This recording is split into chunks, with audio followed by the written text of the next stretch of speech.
Hello, my name is Garvin, and I watch things and prattle about them on the internet for your entertainment. Now, since March, I have been covering mermaid myths, legends, and folktales, and for the last couple weeks I've been covering mermaids in pop culture. I have done this because that has been the will of the majority of my ever-wise patrons, whose ranks you can join for as little as $1 a month, link in the description below. Today, we are going to crest that wave of mermaids in pop culture as we talk about the big one here, folks. Disney's The Little Mermaid, the 1989 animated feature. Now, this isn't the first animated feature film based on the story we covered last week. There was a 1968 Russian animated feature and a 1975 Japanese animated film as well.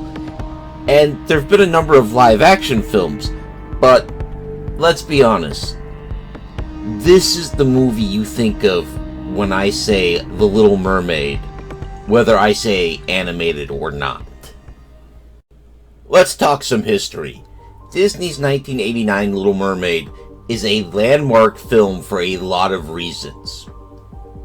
You see, since the death of the Disney brothers in 1966 and 1971, the public view of the Disney animation department had been sinking, and it had gone from being a prestigious, industry-wide trendsetter to being moved out of the main studio to temporary facilities made up of trailers and hangars in the former Grand Central Airport of Glendale.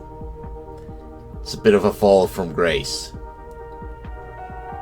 See, since the Disney brothers had passed, the leader of the department, Wolfgang Reitherman, had decided he would only produce super family-friendly content designed to turn a profit. And this means no dark edges, nothing scary. So even a lot of the villains from this period aren't particularly interesting or frightening. They're just kind of sad or pathetic, or sometimes even just funny. This had consequences as the animators and the public grew increasingly dissatisfied with the films. In the 1980s, Don Bluth, a former Disney animator, actually led what was more or less a mutiny and took a bunch of the animators from the studios, founded his own animation studio, and throughout the 80s would produce films like An American Tail and The Land Before Time, which were outperforming Disney films, to put it mildly. Now, the news wasn't all bad. Films like Oliver and Who Framed Roger Rabbit were actually good films that made money and helped create confidence in the executives that the animation department had the skills and still had the talent to move forward. Michael Eisner, who took over Disney in the mid-1980s, brought in Jeffrey Katzenberg to run the animated department. One of the members of the animated department, Ron Clements, came to Katzenberg to pitch the idea of developing The Little Mermaid, which had been a film that had been getting treatments and pitches on and off again at Disney since the 1930s. Eisner and Katzenberg, however, would reject The Little Mermaid at first because they felt it was too close to Splash, a film we've covered earlier, and they were looking to make a Splash sequel, which eventually they did as a made-for-TV movie, and honestly, I think we're all better off because I've looked it up, and let's just say I wasn't thrilled by, what the story was in Splash 2. But since Splash 2 didn't exactly launch off into the stratosphere, the door was open for the animation department, and they walked through it, starting production. Even then, Mr. Katzenberg, perhaps feeling a little bit of sour grapes, I can't really say one way or the other, would keep comparing The Little Mermaid to Splash throughout production, and this would lead to friction, and sometimes outright conflict. So the Little Mermaid would start to kind of drag, and the directors knew they needed to make a change, so they brought in Howard Ashman. Mr. Ashman had spent his career writing, directing, and producing musicals, doing a lot of off-Broadway work, because he was increasingly frustrated with how Broadway was operating at the time.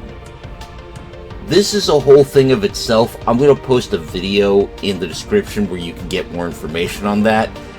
But if I go into this too deep, this video is going to be over an hour. So we're just going to keep moving. I do want to just note here that before coming to work for Disney, his most notable work, though, was The Little Shop of Horrors. So this is a little unorthodox for Disney at the time.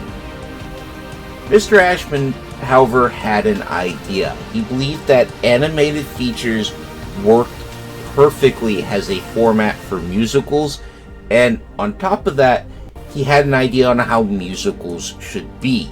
That the musical numbers should be integrated into the plot, serving to move forward the plot of the story and provide characterization for the characters within it, as opposed to being interruptions in the story that just provide spectacle.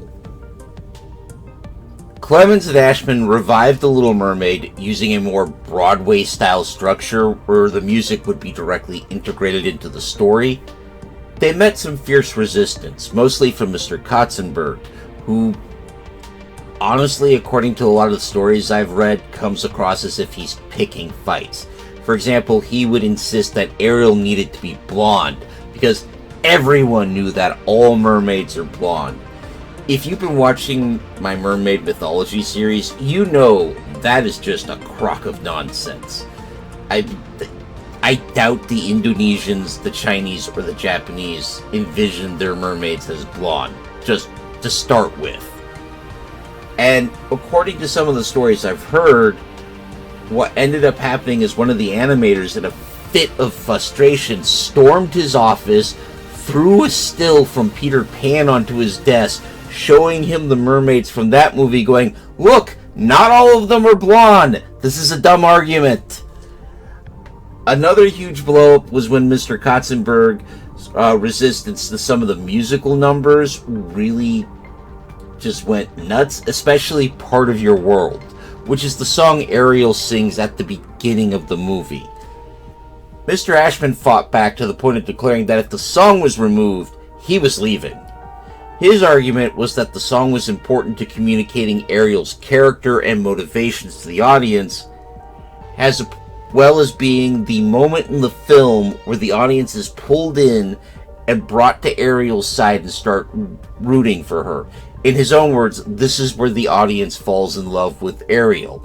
And I don't know if I would go that far, but I think Mr. Ashman was right.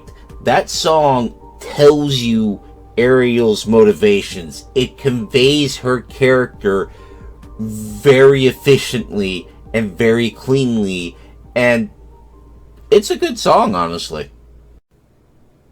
In spite of those protracted behind-the-scenes battles, or maybe because of them, The Little Mermaid hit theaters in 1989, and as you dear viewers likely know, it was a smash hit. Mr. Ashman's work would be nominated for a whole raft of awards. He would win Academy, Golden Globe, Grammy Awards for his musical work on The Little Mermaid, and he would go on to create music for Beauty and the Beast and Aladdin, but tragedy struck. Mr. Ashman was a gay man in the 1980s, and he would test HIV positive. This was a time where many of the men and women who tested HIV positive and were later diagnosed for AIDS were flat out abandoned by their family and friends, fired from their jobs, and dropped by health insurance companies, because at the time it was legal to just drop you if you had an HIV positive diagnosis. So you would have no health coverage when you needed it the most. A lot of people died alone in the streets. To its credit, Disney stood by Mr. Ashman, as did his sister and his partner Bill Launch. Despite this, Mr. Ashman would pass away in 1991 at the very young age of 40. He would receive awards for his work on Aladdin posthumously, and it was accepted by Bill on air. His legacy, however, would be embedded in the Disney Renaissance, a period of 10 years from 1989 to 1999, where Disney, using the ideas he brought to the company, would create classics like The Little Mermaid, Beauty and the Beast, Aladdin, The Lion King, and Mulan, among other films. And, as I've said before, there are much worse legacies to have. Speaking of legacies, let's turn to the movie itself. I'm gonna recap the plot real quick here, because it's not that long of a movie. The film opens up in the depths of the sea, where a royal concert is being performed, and this concert is meant to introduce Ariel, the youngest daughter of the Sea King Trident, to the ocean swimming public. Only, she's not there. Instead of being at the concert, she's off investigating a human shipwreck for artifacts while dodging hungry sharks. This causes some family friction, to put it mildly, and we see one issue right away. Ariel's father holds humans in contempt, and Ariel is fascinated by them, but they don't discuss this. He talks at her, not to her. In fact, one thing I noticed throughout this movie is Ariel is a rather isolated girl. She has a lot of sisters, but they never really interact. Their interest in hers just don't seem to have any overlap. Even in the one scene where they're all together, the sisters talk about Ariel, but not to her, and she doesn't even bother speaking to them. We don't see any hostility here. They don't seem to dislike each other. There's just this distance between them. Her only friend seems to be the fish Flounder, and although Sebastian the crab does become her friend over time, at first the only reason he's there is because the king orders him to keep an eye on his daughter. So it's sort of a state-mandated relationship more than anything else. Sorry, I'm wandering off. Back to the plot. Well, after singing Part of Your World, Ariel sees a human ship and sneaks up to it and catches a glimpse of Prince Eric, our male lead. He's coming home from an unsuccessful meeting with the princess that just didn't seem to have worked out very well. We don't get any details on that. Things get worse for Prince Eric when a storm blows up, and in the process of rescuing his dog, he's pitched into the ocean and knocked out. Ariel saves him, takes him to shore, and leaves him on the beach to be discovered by his fellow survivors. And he only has a very hazy glimpse of her, but he has a very firm memory of her voice, and he falls in love with her over that. Ariel, in her own turn, falls really hard for Prince Eric. And this might have been one of those things that, they both would have gotten over eventually, but her father finds out she's in love with a human because a certain crustacean snitched.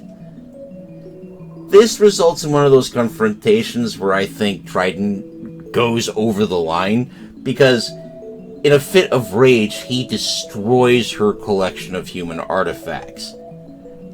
And, at no point does he explain why he wants her to stay away from humans, or gives her a chance to state her position. I'm not sure what happens here. I get the feeling this is a very emotional subject for him, and don't get me wrong, in the end, it's a parent's job to keep their kids safe, even over that kid's objections. But when you're dealing with a 16-year-old, giving them at least a chance to outline their position and explain the reasons for your decision, well, it's not going to make things smooth, but it's going to help more than doing what Triton did and just yelling and wrecking stuff. At that point, you've turned yourself into your kid's enemy. Well, as you can imagine, the aftermath leaves Ariel in a vulnerable position, and Ursula the Sea Witch takes advantage of this, sending her eels in to tempt her, and Ariel does fall for temptation, hook, line, and sinker. Now, I have found out Ursula was always written to be King Triton's sister, banished for messing around with black magic, stealing souls, and turning merfolk into stunted, tormented plant creatures, I think they're supposed to be. I'm not sure on that. Anyways, I think any one of those three is a valid reason to banish someone. Unfortunately, it seems while Ariel is aware of Ursula as the Sea Witch and what she does, Ariel's not aware that Ursula is her aunt with a huge grudge against the family, which tells me the glorious Sea King here doesn't share a lot with his daughter. I think we can all see that this is a big mistake. Ariel, of course, continues the tradition of teens across the universe making bad life decisions and trades her voice for legs to go woo Eric. But unlike the Little Mermaid and Hans Christian Andersen story, at least she gets to keep her tongue. So, could be worse. Of course, Ursula isn't as generous as the Sea Witch in the original story. She's got 3 days. Ariel has 3 days to get Eric to fall for her to the point that he will kiss her, which is kind of ridiculous if you think about the time frame here and the fact that Ariel can't talk to him. But honestly, watching the movie, Ariel almost pulls it off, and would have if Ursula's intervention hadn't stopped her. That's pretty impressive for a girl who doesn't seem to have a lot of romantic experience and can't speak to the guy she wants to kiss. However, Ursula's not just playing dirty here by interfering with Ariel. She decides she is going to fin block Ariel completely by showing up in a human disguise, using Ariel's voice, and then uses magic to force Eric into being her puppet so that she can marry Eric and get Ariel's soul. Now, I have on occasion seen memes on the internet about how Ursula did nothing wrong. I see this for a number of villains or just general maniac characters, and by the way, those memes, they're almost always wrong. Feanor fans, I'm looking at you, and I want you to know that Fingolfin is the better Elvish High King. There, I said it. Back to the Little Mermaid, though. I kind of feel like the contract is null and void because Ursula not only intervenes covertly to spike Ariel's efforts, but shows up and directly uses magic to make her success impossible. That just seems... yeah. I mean, there's playing dirty, and then there's this, and it's sort of like, hey, Ursula, why did you even bother with the contract? You could have just mind-zapped Ariel at this point, because the whole thing is a farce. Well, Ariel doesn't take this breach of contract laying down, and she gathers up a army of sea creatures and disrupts the wedding, gets her voice back, and breaks Ursula's control over Eric, and is just about to kiss him when the sun sets, ending the 3rd day. This is some bullshit. So Ursula grabs Ariel and high-tentacles it back into the ocean. Now, at this point, Eric gains my respect, because he is an absolute madman here. Decides he is not letting this go. He doesn't care that the girl of his dreams has turned out to be half fish. He's getting her back. And he might not know what's going on, but that doesn't matter either. Dude legit jumps into a rowboat with a harpoon, and everyone's like, "What are you doing?" He's like, "I'm getting my girl back. I don't care if I have to fight the ocean." I appreciate this kid's spirit. Can I just say that? Let's all just take a moment to appreciate the kind of brass it takes to head off into the ocean alone to fight some strange, magical thing on behalf of a person you've known for like 3 days. But Eric has enough brass, if you'll excuse the expression, for an army. And I like that. That said, Eric's not going to be able to stop Ursula's plan from kicking off, which is to force her brother, the Sea King, to trade himself for Ariel and thus make her the legal Queen of the Sea. But I'm left wondering, under most laws, wouldn't his eldest child inherit the crown if he's no longer able to serve? I mean, there is the Saudi system, where the crown passes from brother to brother before it hits anybody's kids, but that honestly seems to cause a number of very short reigning kingships, as siblings usually aren't that far apart in age.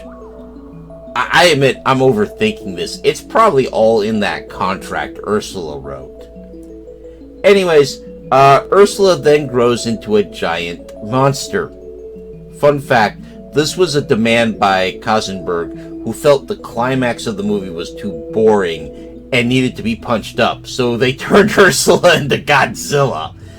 In the original film version, Ariel takes out Ursula, but in the version we all see, Eric rams a ship through her and kills her.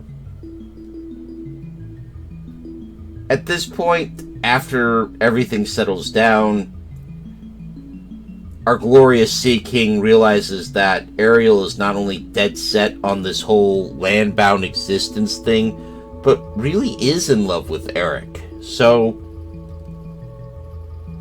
he turns her into a human and lets her go to live her own life. I'll admit, I'm of two minds about this because, yes, eventually you do need to let your kids go and let them live their own lives. They have to make their own decisions and live and die on them. And I certainly wish these two kids well, but they've known each other for like 4 days, max. Couldn't he have done something like turn Ariel into a human during the day and back into a mermaid at night and tell them they had to spend a year or two getting to know each other first? This feels very rushed, is what I'm saying, and I'm not sure that's necessary. That said, this was a fun movie. It moves fast because it's barely over 80 minutes, so there's not a lot of time. But the music does provide characterization, and it does help the plot move fairly well, so despite the runtime, I think the movie is well done. It is a children's movie, though, so I'm grading on a curve. I don't think I'd be so accepting if this film was meant for adults. But, all things considered, I feel the movie has earned its reputation. Now, to speak to it as an adaptation of Hans Christian Andersen's work, they changed basically everything. A number of characters are removed, such as the grandmother and the princess the prince actually marries, as well as a happier ending is provided. That said, I'm okay with some elements such as Ursula actively working to screw over the deal, because I kind of got that feeling reading the original work, and you would see that in the video I released last week. Speaking to this as an example of mermaid myth and folklore, There are still some elements of the original mythology here in the romantic component, as well as in Ariel's singing voice, which, another fun fact, this was provided by Jodie Benson, who was a real Broadway performer and singer, and she took up the role of Ariel, recruited by Howard Ashman. There's also the Sea King's ability to change a merf person into a human, which in the original mythologies most mermaids could just do that, but at least there's still some sort of component here for transformation. The influence of this movie, moving past that, is massive. First of all, it's the first version of The Little Mermaid that millions, maybe hundreds of millions of kids ever saw. So it's lodged in their memories, and for decades was the benchmark of, well, mermaids in general. It still takes a lot of its cues from Hans Christensen's work, as opposed to the old mythology or folklore, but it's still an entertaining story in a lot of ways, and at no point did they pretend they were creating something in line with that mythology, so I'm not inclined to give them too much crap over it. I think I might have more to say on the subject of Disney films versus the mythology, but I think I'll hold off on that because this is a good point to wrap up for this week. And I hope you found this video informative, or at least entertaining. If you did, please leave a like, a comment, or even subscribe. All these help me in my eternal struggle against the dread Lord Algorithm. Terror be on his name. I'd like to give a special thanks to Big Steve, my biggest patron supporter. I hope you enjoyed, big guy. Next week, we come crashing to shore at last with Disney's live-action adaptation of The Little Mermaid. I hope you'll join me, but until then, take care of yourself, take care of each other, and of course, keep reading.